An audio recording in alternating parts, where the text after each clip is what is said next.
Here are 5 overland camp tips that I wish I knew before I started. Tip number 1 is not all camping spots are created equal. So for example, a state park is a lot different than a state forest, and a state forest is very different from a national forest. This is something that I really didn't know before I started camping. So if you want a typical campground where you're going to be compact next to other people, you're going to find this in state park. And if that's how you like to camp, more power to you. They usually have bathrooms, power, and some kind of lake or maybe a pool for the kids to play at. These are pretty great spots if you like camping like that. We ended up camping in a spot like this, and that's how I learned that I don't like camping like that. Next up is state forest. Now this can vary between different states in the US. For example, in my state in PA, when we first started camping here, these were first come, first serve. You would get on a website and you would put your name on it. After some time of people getting on this website and putting their names on these sites and actually not ever showing up and using the site, PA changed this and now it's $20 to rent these camping spots out. These are out in the middle of nowhere, spaced pretty far apart, so they're great for remote places. But now that they cost $20, it does kind of deter people away, me included. I like to camp in free spots because I'm usually only there for one night and I like to move on to the next spot. So if I'm doing a month-long trip and I have to pay $20 each night for staying, it can get very expensive. So I stay away from those as well. I did mention that each state is different, so do some research in your state to see what the state forest is like. It could be just first come, first serve for these spots where you don't have to put your name on any site.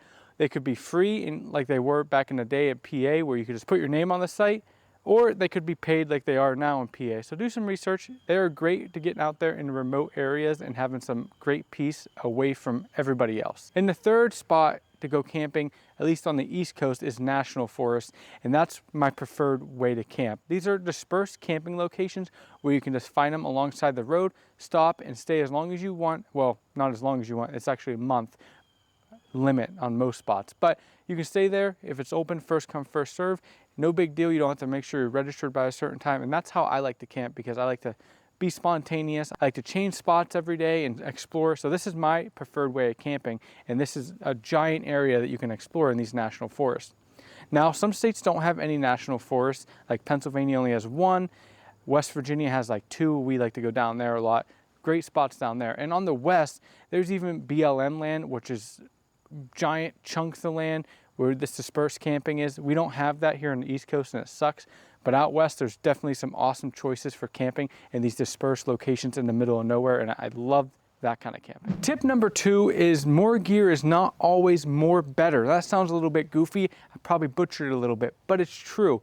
You don't need the most expensive piece of equipment to get out there and enjoy it, and I'm oftentimes getting bogged down with thinking that way. So I wish I could go back in time and just go out and enjoy the hobby rather than waiting to buy this piece of suspension or buy this rooftop tent. Just go out and do it, because most cases you really don't need that piece of equipment that you're saving up for and delaying your trip for.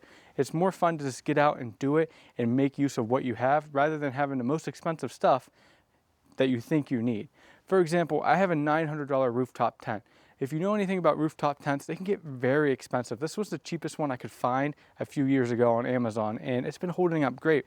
I've had 2.5 years of camping memories in this cheap tent back here. So you can even go cheaper if you don't need a rooftop tent, but this is the cheapest rooftop tent I found, and I've been very impressed with it up to this point. I've delayed a lot of trips thinking I need certain pieces of equipment when really we didn't need it at all.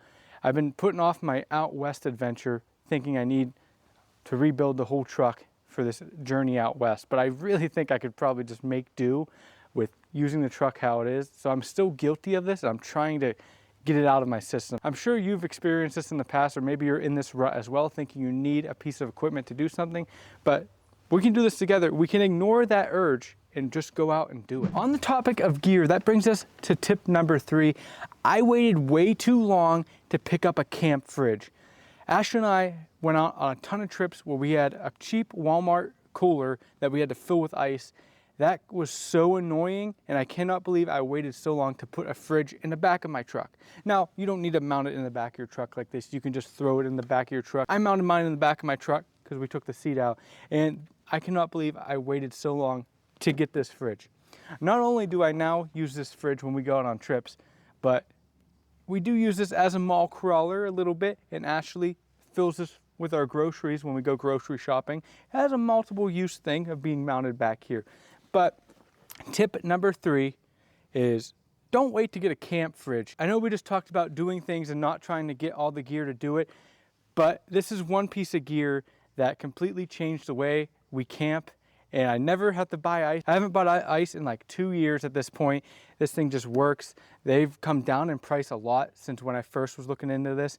I think you can get a decent one for like $300. And if you break it up at how long the fridge will last you and how much ice costs, it probably comes out pretty even to how much you'll be spending on ice versus how long the cooler would last before it breaks, because I have no issues with mine up to this point. I will say, if I could go back in time, I wish I didn't wait that long. I would have just bought this. Maybe one of the first things I bought would have been one of these, because I love this thing. Tip number 4 is power stations are a great tool, and if you're new to camping or if you've been doing a lot of research, you will find a lot of information about these power stations. Some people claim that you need them to go camping. Some people claim you can't go camping without them.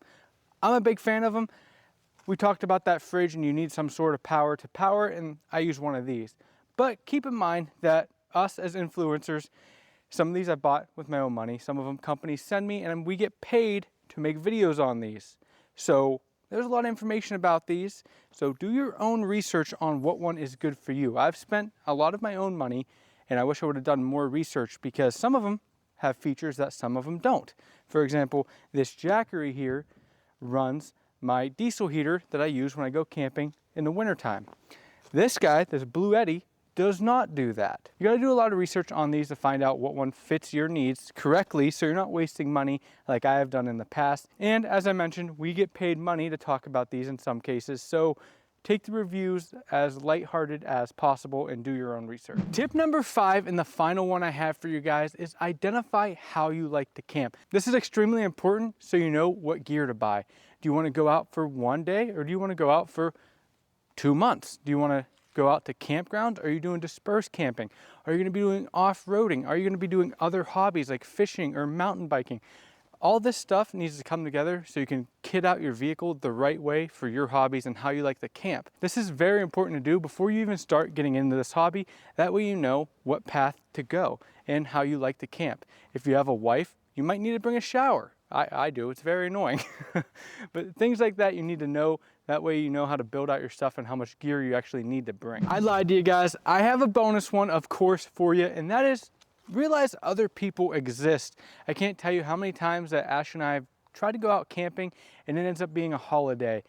You kind of got to plan ahead for stuff like that. So when you go out on camping trips, plan ahead. Other people do exist, so have a backup site, or maybe 3, because sometimes it gets very busy out there. This is a big hobby and a lot of people love to do it. So plan ahead and don't get discouraged if you run into people. You might actually end up making friends for life out there on the trail, so enjoy it.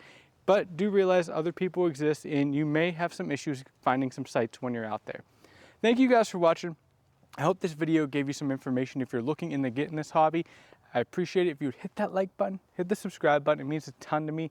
We're on a road to 10,000 subscribers, and if you subscribe, we're gonna be one step closer. I will see you guys in the next one. Check this video out right here. It's pretty good.